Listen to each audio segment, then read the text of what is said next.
Brenda set down her wine glass mid-dinner. I need to be honest about our arrangement. Paul is my retirement plan.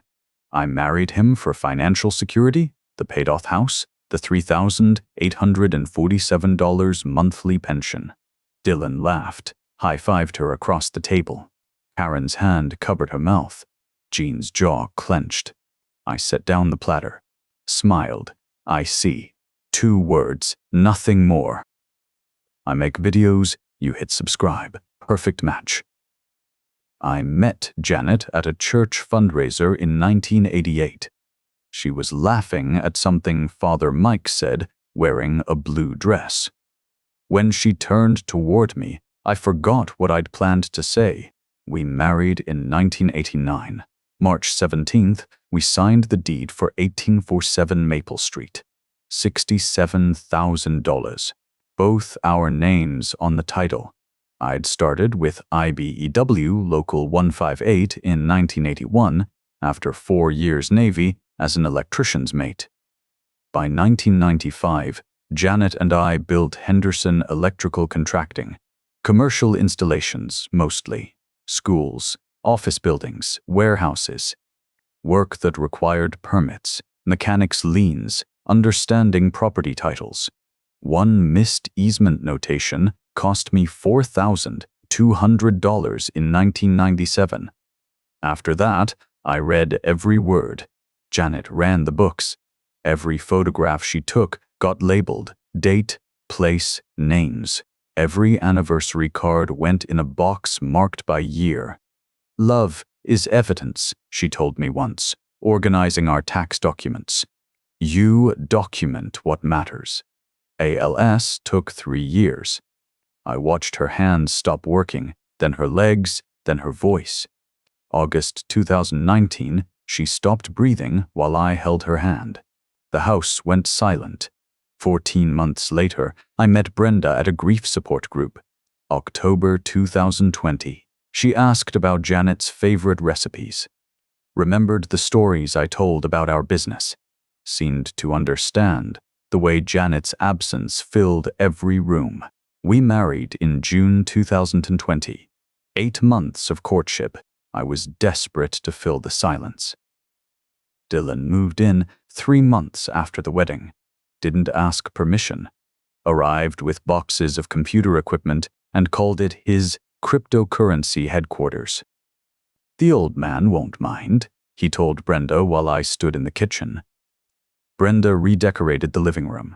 $4,200 Pottery Barn sectional charged to my credit card.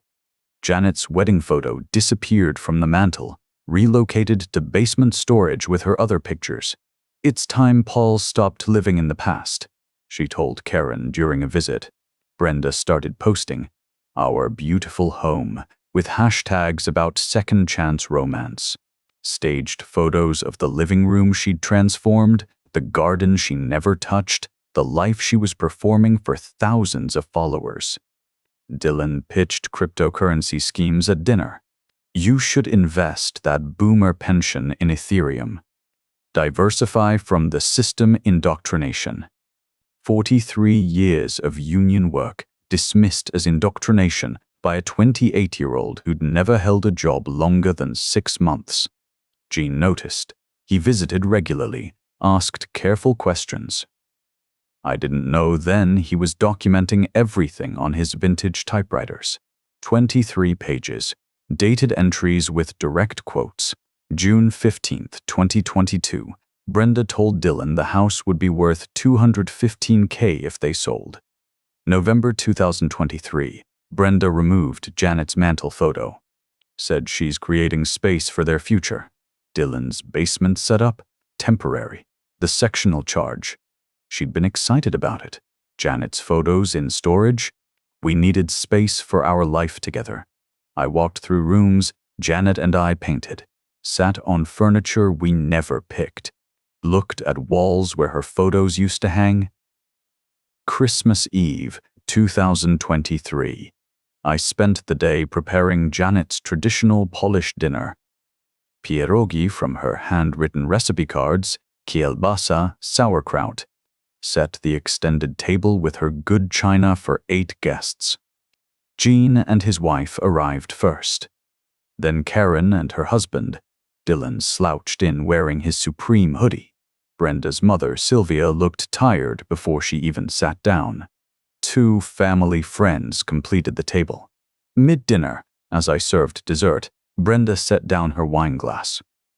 I need to be honest about our arrangement. Loud enough for everyone to hear. Paul is my retirement plan. I married him for financial security, the paid-off house, the $3,847 monthly pension. I provided companionship.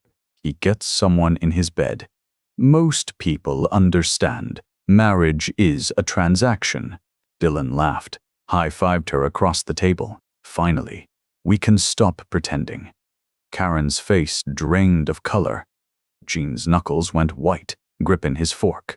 Sylvia sighed deeply, stared at her plate with weary resignation that suggested she'd seen this before.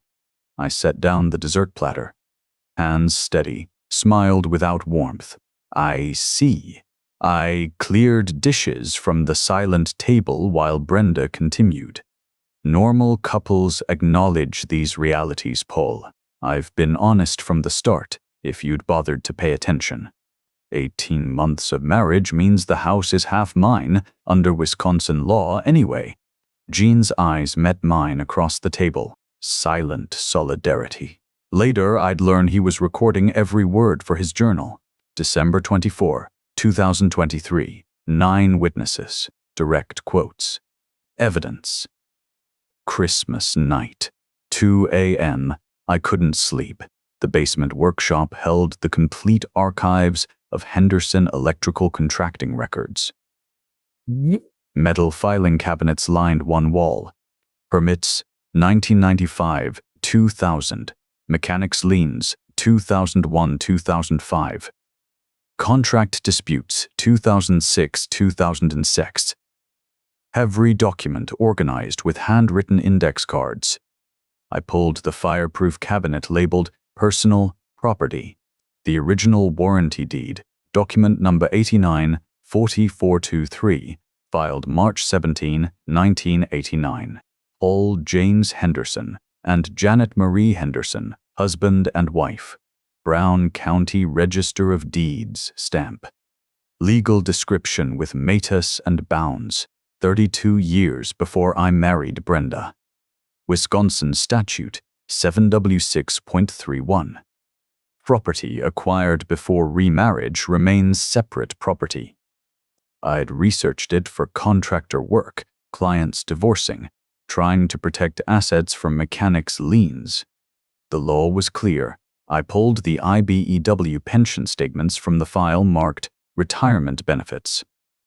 Janet Marie Hendersen listed as beneficiary, deceased, 8/2019.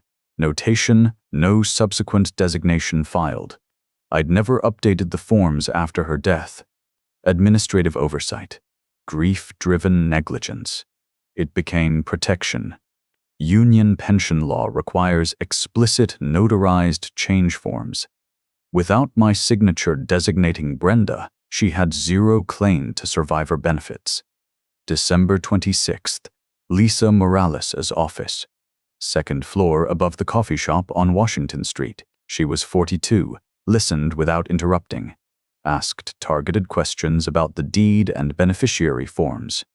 Framed photo on her desk showed a man in an IBEW Local 158 jacket. My father, she said, following my gaze. Retired electrician. I explained my situation. Showed her the 1989 deed, the pension statements, cited Wisconsin Statute 766.31. She nodded at the statute citation. Your understanding is correct. The house is separate property. The pension beneficiary designation is ironclad. 18 months of marriage grants her nothing. Can you file divorce and eviction? Both. Today if you want, please. December 27th. Breakfast. I set eviction notices in front of Brenda and Dylan. 30 days to vacate 1847 Maple Street. Brenda laughed. We've been married 18 months. That house is half mine under Wisconsin law.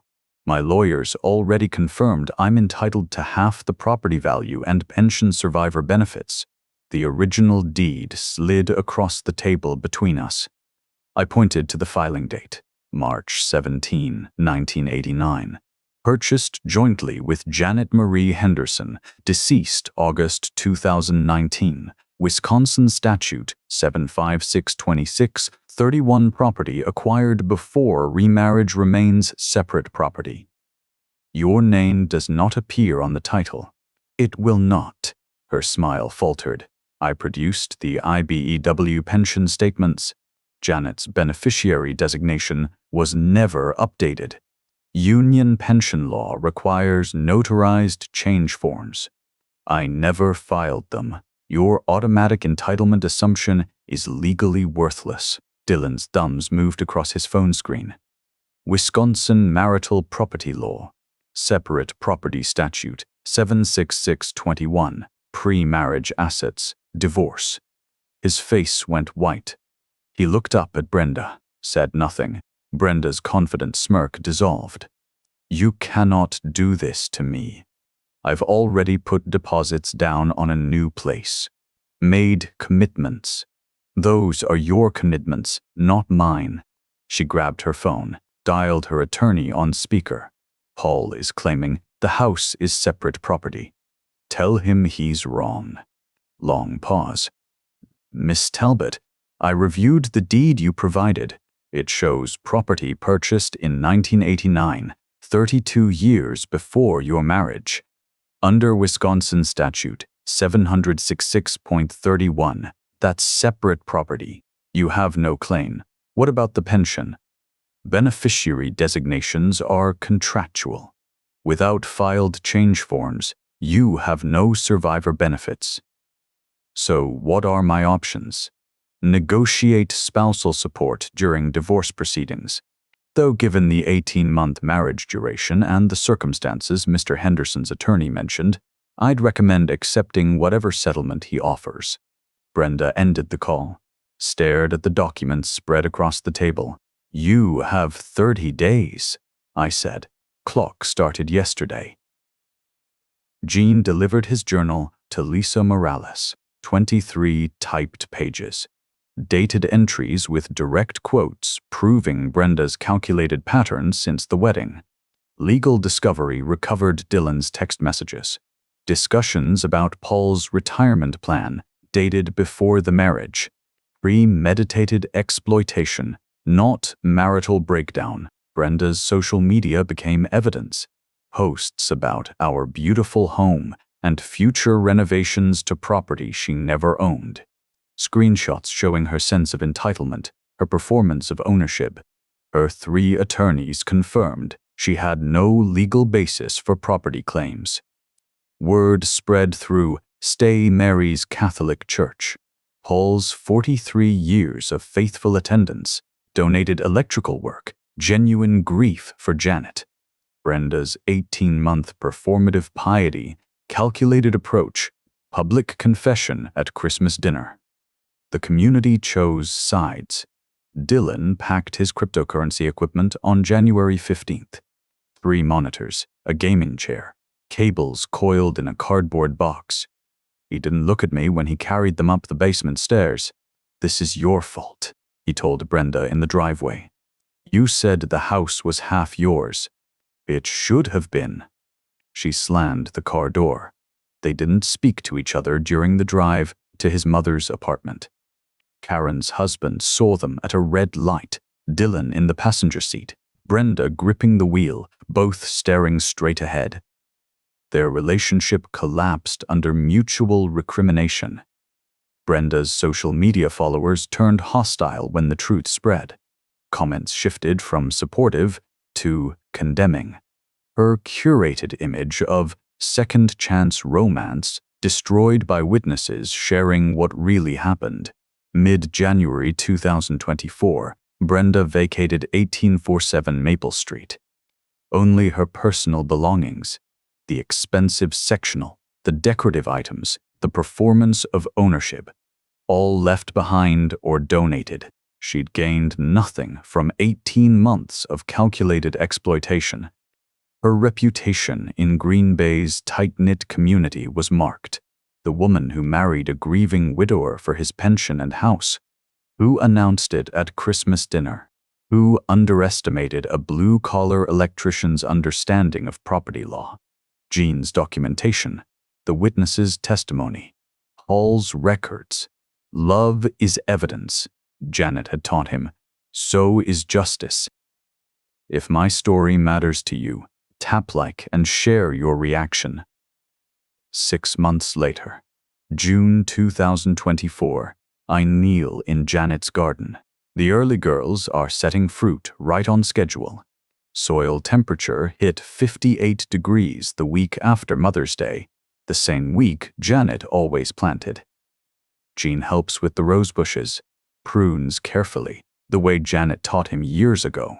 3 of my students wrote essays about family traditions, he says. Mentioned your Christmas pierogies. Their parents still talk about Janet's recipes. Janet's wedding photo is back on the mantel. Her good china in the dining room cabinet. The 2003 sectional we chose together replaced Brenda's expensive purchase, which I donated to Goodwill. The house at 1847 Maple Street is worth $215,000. Bay remains my separate property, the same as the March 1989 deed established. My $3,847 monthly IBEW pension continues with Janet's beneficiary designation honoring her memory. Father Mike called on January 3rd, asked if I'd donate electrical work for the parish hall renovation, same work I'd done for 43 years. We know what happened, Paul, he said. We know what she did. You're still part of this community. Karen told me later that 3 families had asked Brenda not to return to Sunday services. She never came back. Brenda researched property values and pension laws, but she never researched me. She saw a grieving electrician and assumed ignorance, missed the 43 years of contract negotiations, lien disputes, title work that taught me property law as thoroughly as any attorney. She assumed 18 months of marriage secured her legal claims. Never verified Wisconsin Statute 766, protecting premarital property. She performed companionship while erasing Janet's memory. Never understood that love is evidence, carefully documented and preserved. Underestimating the man who spent 4 decades reading the fine print was her fatal miscalculation. I tend the tomatoes, talk to them like Janet can still hear me. The garden journal lies open on the patio table, showing notes on soil phi and fertilizer schedules in my methodical handwriting. This December, I'll set the table again. Janet's good china. 9 people, Jean and his wife, Karen and her husband, Father Mike, 3 families from church whose kids wrote essays about Janet's pierogies. Same table, same china, same number of guests, but everyone there will be someone Janet knew, someone who remembers what we built. Documentation matters. Competence survives grief. And some things, like the life Janet and I built, can't be stolen by people who never bothered to learn their value.